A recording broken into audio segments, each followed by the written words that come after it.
ચૂંટણી કાર્ડની અંદર તમારે મોબાઈલ નંબર લિંક કરવો હોય, એડ કરવો હોય, અપડેટ કરવો હોય, કરેક્શન કરવો હોય તો આ વિડીયો તમારા માટે અગત્યનો છે. સબસ્ક્રાઇબ ફોલો અવશ્ય કરતા જજો. પ્રથમ ગૂગલ પ્લે સ્ટોર પરથી ECI નેટ નામની એપ્લિકેશન છે, આને ઇન્સ્ટોલ કરી લો, ઓપન કરો. સૌપ્રથમ આ એપ્લિકેશન પર રજીસ્ટર થવું પડશે તો અહીં ક્લિક આપો. અહીં લોગિન માટે કહેશે, તમે નવા યુઝર હોય તો નવા યુઝર તરીકે તમારે રજીસ્ટ્રેશન કરવું પડશે. મેં પહેલેથી જ રજીસ્ટ્રેશન કરેલું છે તો મોબાઈલ નંબર નાખીશ, સેન્ડ OTP પર ક્લિક આપીશ. OTP દાખલ કરી લોગિન કરી લો. તમારી પ્રોફાઇલ આવશે, કંઈ અપડેશન કરવું હોય તો અપડેટ કરી લેવાનું છે. અપડેટ પ્રોફાઇલ પર ક્લિક આપો, પ્રોસીડ કરી લો. હવે વોટર રજીસ્ટ્રેશન ફોર્મ્સ આપ્યું છે એના પર ક્લિક આપો. ફોર્મ નંબર 8 શોધી લેવાનું છે. કરેક્શન ઓફ એન્ટ્રીઝ એના પર ક્લિક આપો.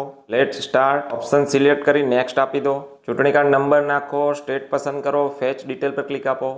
આવો મેસેજ આવી જાય એટલે પ્રોસીડ પર ક્લિક આપો. નેક્સ્ટ આપી દો. તમારી વિગતો આવી છે કે કેમ ચેક કરી લેવાનું છે.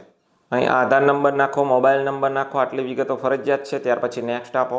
હવે આપણે મોબાઈલ નંબર અપડેટ કરવાનો છે, એડ કરવાનો છે તો correction of entries in existing electoral જે ઓપ્શન છે પસંદ કરો.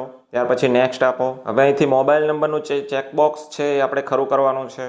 નેક્સ્ટ આપો. જે મોબાઈલ નંબર તમારે અપડેટ કરવો છે, લિંક કરવો છે, કરેક્શન કરવું છે એ મોબાઈલ નંબર અહીં નાખવાનો છે. વેરીફાઈ પર ક્લિક આપો. મોબાઈલ વેરીફાઈ થઈ જાય પછી નેક્સ્ટ આપો.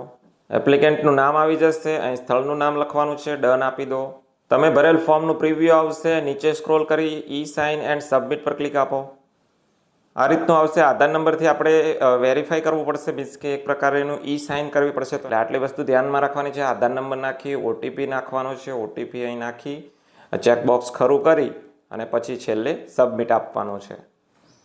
તો આ રીતે રેફરન્સ નંબર આવશે, આનો સ્ક્રીનશોટ આપણે સાચવીને રાખવાનો છે. તમારી mobile update, add, link, correction જે પણ હોય મોબાઈલ લિંક માટેની જે એપ્લિકેશન છે તમારી થઈ ગઈ છે. ઓકે આપી દેવાનું છે. જે રેફરન્સ નંબર છે એના આધારે તમે સ્ટેટસ પણ ચેક કરી શકો છો.